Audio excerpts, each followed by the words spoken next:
Thousand Autumns, is a Meng Xi Shi novel. This is an audiobook made by fans for other fans. Disclaimer. The main couple of the story is made up of two men. If you don't like it, don't listen. Thank you. Remember, subscribe and click the bell to stay updated on all the new releases. Enjoy. Chapter 6. More than 200 years had passed since the Jin people's migration to the south. After the uprising of the five barbarians, the territory distribution of the north gradually settled.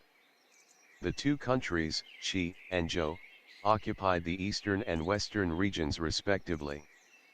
The emperor of Qi, Gao Wei, was a rather absurd man whose negligence in regard to national affairs caused northern Qi to gradually decline in power, with refugees scattered around the country. While at the same time, northern Zhou became more prosperous day by day under the leadership of its emperor, Yuan Yang, increasing its stability and affluence as well. There was quite some distance from Funing district to the country of Zhou, with a lot of refugees along the way. If one were to set off on the road without being fully prepared, that would surely be the definition of the heavens and earth answered to no prayers. Northern Qi had been experiencing a severe drought in the past year. There wasn't much snow even during winter, extending the drought from the previous year to this year. Refugees could be seen everywhere along the road extending southwards from Ye City all the way to the border of Chen. It was said that in some places, people even started to exchange children to eat. After mulling it over in his mind, Shen Qiao felt that he would probably be the first to be captured and thrown into a pot if the situation were to ever turn cannibalistic, due to his poor eyesight and lack of fighting ability. Since Funing district was located in the northern region and was relatively close to Ye City, there had been no severe disasters nearby and the situation was comparatively stable despite the lack of rain throughout the past year. The district town was quite big. The temple fair was underway, making the town extremely lively with many people coming and going. The two countries of Qi and Zhou were both located in the north, and Xianbei customs prevailed in their early years. After a long period of time, the customs were gradually Sinicized and as a result, their clothing and accessories incorporated Xianbei elements on top of the Han people's sophisticated style. The upper-class nobility sought after elegant and exquisite attire, thus their clothes were often adorned with long ribbons on the side that would flutter in the wind and dangling pearls and jades that would rattle as one walked. This kind of pursuit had also influenced the masses, so members of wealthy families would also wear long dresses that reached the ground, while some others would wear hats and flowing dresses that mimicked foreign designs. During the course of the temple fair, this variety of patterns in clothing painted the picture of a little capital in this district town of Funing district. The Dukjiang temple where the temple fair was held was built at a later time in respect to no one else but the Duke Tai, Zhongshang. The original Dukjiang temple was in the southern part of the city. It was said to have been first built during the Han dynasty, however, after the damages caused by warfare, it had completely fallen into disuse, left with nothing but a dilapidated shell, and even the statue of Duke Zhang was nowhere to be found. This empty, shabby temple then became a shelter for beggars and paupers. Recently, a new member had joined the group of people living here, a man named Chen Gong. In the daytime, he worked a temporary job at a rice shop in the city, loading and unloading rice sacks off carts and doing other manual labor of this sort. Since the wage was low, he was unwilling to spend all of it on rent, so he would return to this shabby temple at night, a life quite free and pleasant for him. The only thing was that there were two other beggars living in the temple, making it unsuitable as a long-term dwelling. He had to carry his money on him all the time and even watch his food, so that they would not be snatched away when he let his guard down. When he returned that evening, he immediately noticed an extra person inside the shabby temple. A man in a grayish-white robe was sitting there. Chen Gong subconsciously frowned at first. The space in the shabby temple was rather limited. With one more person here, it was like another part of his territory would be taken away. Then he noticed that the person had something wrapped in paper in his hands. He was eating from it slowly, one bite at a time, with his head lowered. A tasty smell wafted out from the paper wrap. It was the enticing smell of donkey meat burgers. He could tell with a mere sniff. When his father was still alive, Chen Gong had eaten them a couple of times. But after his father passed away, his stepmother joined forces with her own children and cast him out of the house. As for the few coppers he earned every day from carrying rice sacks, he already hated how cutting them in half could not double their value. How could he afford to eat something like this? At a second glance, Chen Gong saw another bulging paper wrap next to the person. This meant that there was still one more donkey meat burger. Chen Gong was not the only one who had noticed, the other two beggars appeared to as well, as one of them was already shouting, "Hey! Have you even asked us about living here? This temple is too small for so many people. Hurry up and get out." Chen Gong knew that they were picking a quarrel with him on purpose. Without saying anything, he walked straight to the spot where he usually slept and started to gather up the heap of straw, while his ears remained pricked and his gaze stayed fixated on the donkey meat burger out of the corner of his eyes. The gray-robed man said gently, "I have nowhere to go either. Seeing as this place still had some space, I thought about coming in for a rest. If this brother could kindly do me a favor, I'd be deeply grateful." The beggar said, "If you want to take a rest here, that's fine too. Just give us everything you've got." Chen Gong sneered disdainfully, "I don't need your belongings. If you can pay me with food, I'll be willing to keep those two off your case." The beggar was enraged, "Eldest Chen, we have done nothing to you, why can't you just stay out of our way?" Chen Gong was rather young. Being only 16, he did not have a very large stature, but his flexibility and endurance were outstanding, along with an almost cruel fortitude that was deeply rooted in the marrow of his bones. If not for these, he could not have gained the upper hand as a newcomer, seizing the largest territory within the temple. "So what? Only you are allowed to talk, and I'm not," Chen Gong replied lazily. Even though the two were just beggars, the truth was that all of the beggars in the city had banded together while keeping in touch with one another. Counting on the fact that it was 2 against 1, they figured that it might not be necessary for them to cower before Chen Gong. The beggar did not bother with Chen Gong any further. Instead, he stood straight up and reached for the donkey meat burger by the gray-robed man. "Cut the crap. Just give me everything. You want to stay here? Well, it's me, your Grandpa Lai, who gets to decide that."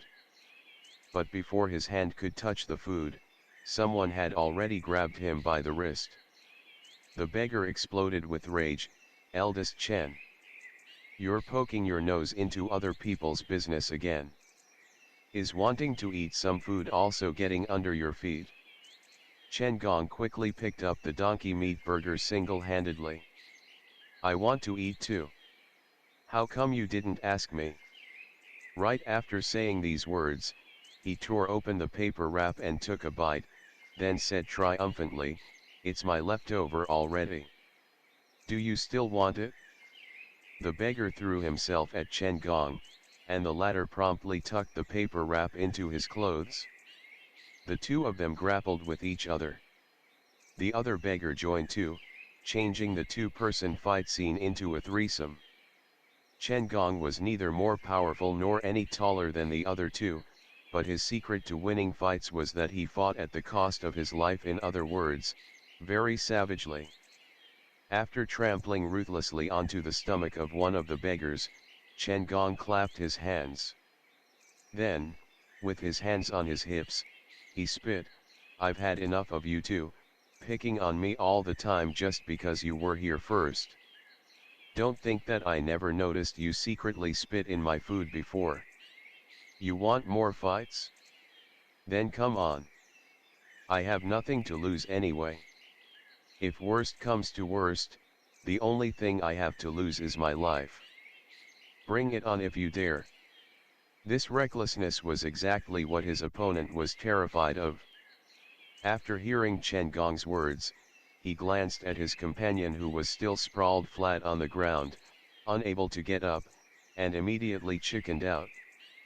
Supporting his waist with his hands, he turned around and ran away at once. Seeing that his comrade had already escaped, the other beggar did not dare to continue the fight either. He covered his stomach with his hands and stood up with a stream of painful groans, then lamely fleeing with some threats such as, "You dumb ass, just wait for me." Chen Gong took out the donkey meat burger that he hadn't finished eating from inside his clothes and took another bite, then said in perfect contentment, "Not bad. Did you buy this from Li's shop in the southern city? The meat is indeed chewy, and it's still hot as well. It almost burned my chest." For the sake of this bite of donkey meat, he felt that everything about that fight just now was totally worth it. In any case, those two had been unpleasing to his eyes for a long time now. It would be great if he could have this place all to himself in the future just by seizing this opportunity that he happened to come across today. Seeing that the gray-robed man was unresponsive, he asked again, "Hey. I was asking you a question. Are you dumb?" The other person raised his head. "Since you fought them off, are you not afraid that they'll come back for revenge?" By this time, Chen Gong had finally realized that there seemed to be some problem with the other person's eyes. There was a dull look within them, and as the man looked at him, it felt like his focus was somewhere else. After his gaze shifted to the bamboo stick next to the person, it suddenly became clear to him, so he was not dumb, but blind instead. With a click of his tongue, he snorted, "Afraid? I've never been afraid of anything. Just look at them. What can they be capable of?" Chen Gong looked the gray-robed man up and down. He was wearing crude clothing, with nothing rare about the material nor the style. The only thing on him that was worthy of a glance was his face. Frankly speaking, instead of a homeless person like him, the person resembled a traveling scholar more. "What's your name? You don't look like someone in dire straits.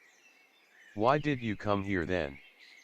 Even rats aren't willing to dig holes in this place." The gray-robed man nodded towards him with a smile, "My name is Shen Qiao.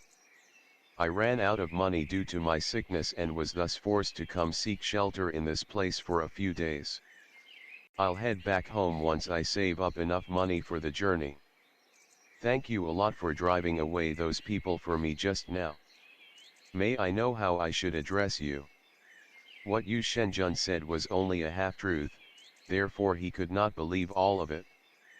However, was it not for Mount Xuandu, Shen Qiao would have nowhere else to turn to. Hence, after thinking over it a few times, he still decided to first head to Mount Xuandu for a look. Mount Xuandu was located at the border between northern Zhou and southern Chen. In order to get to it from here, there were two routes. One was heading all the way to the south and turning northeast after they entered the territory of southern Chen, which was a very roundabout way, while the other was to travel directly south, which was closer and more convenient as well. Shen Qiao chose the latter. Although the world was in chaos, since Funing district had not experienced many disasters, it remained somewhat peaceful and affluent, a pure land that was hard to find in such a disordered world. Just like what Shen Qiao had said, he had no choice but to first straighten himself up a bit in this place due to the fact that he was now penniless. His eyesight was recovering rather slowly, but at least there was some progress. During the daytime, when there was adequate amount of light, he could see some vague outlines. In comparison to the pitch darkness back when he had just woken up, it was way better already. Chen Gong sat down. Whatever you like. My family name is Chen, and my given name is Gong. You can just call me eldest Chen. I ate one of your donkey meat burgers just now, which can be considered your fee for staying here tonight. Since I also helped you drive those two away, including tomorrow's share, you'd better give me a total of 3 donkey meat burgers tomorrow. Shen Qiao laughed. Sure. Seeing how quickly he agreed, Chen Gong felt a bit suspicious. Didn't you say that you were out of money already? Then where do you get the money to buy donkey meat burgers? Shen Qiao replied, I can always earn more. Chen Gong laughed at his words. You? I've heard that scholars can be accountants or write letters for others, but how can you write when you can't even see? Are you going to carry rice sacks like me? I'm telling you. 3 donkey meat burgers, and not one short. Don't you think that you can cheat your way out of this? Feel free to go and ask around. You'll find that even though I, eldest Chen, am good at nothing else, even demons would be terrified of me when it comes to fighting. If you can't give me 3 burgers tomorrow, then just get out and eat the wind. Shen Qiao's temper was good. After hearing Chen Gong talking like this, not only was he not angry, he even agreed to it with a smile. The shabby temple was truly shabby, with drafts leaking in from all sides and not a single one of its windows were in good condition. But fortunately, there were plenty of pillars in addition to several altars that could be used to block the wind, and some stacks of hay and firewood that Chen Gong had carried and piled here himself. The former was used as a blanket to fend off the wind and the latter was burned to warm himself. But all of these were for his personal usage. Now, considering Shen Qiao was willing to make offerings to him, Chen Gong reluctantly spared him some of his hay and firewood. Seeing that Shen Qiao was, to his surprise, fully prepared, even bringing with him in his personal bundle a thick piece of old clothing to use as a blanket, Chen Gong could not help but to harumph. The 2 beggars had not returned since, supposedly having found new places to stay already. Without a trace of politeness, Chen Gong brought the clothes that they had originally used as blankets over. He sniffed at them, but they gave off a sour stink, so he threw them away with pursed lips, then moved his body closer to the fire. At first, he wanted to snatch Shen Qiao's clothes as well, but after giving it a second thought, he felt that it would not be too late if he waited to give him a hard time when the other person failed to bring him offerings tomorrow. Having this thought in his mind, he fell asleep unwittingly. Chen Gong was already awake early the next morning, planning to work at the rice shop as usual. He looked around, but Shen Qiao was already out of sight, leaving behind only the heap of straw with the indent left by his body weight and a pile of black ashes that was what remained of the burnt wood. Chen Gong did not care about it much and went to the rice shop to work as usual. He absolutely did not believe that Shen Qiao could really bring back 3 burgers today, since if he was to have the extra money, there was no need for him to live in such a shabby temple that even ghosts were unwilling to visit. Moreover, Shen Qiao was not only weak but also blind. What could he do to make money? Don't you come back empty-handed, otherwise I'll beat you to the point where even your mom can't recognize you anymore. Chen Gong thought to himself while walking towards the shabby temple in the evening. Before he stepped through the gate, he smelt a familiar scent. It seemed like the sound of his footsteps had attracted Shen Qiao's attention, as the latter raised his head and gave him a smile. You're back. Donkey meat. With a grim face, Chen Gong was only able to let out 2 words before he stopped short. Because he saw 3 donkey meat burgers wrapped in paper piled neatly on the heap of straw where he slept. End of the chapter. Stay tuned for more BL.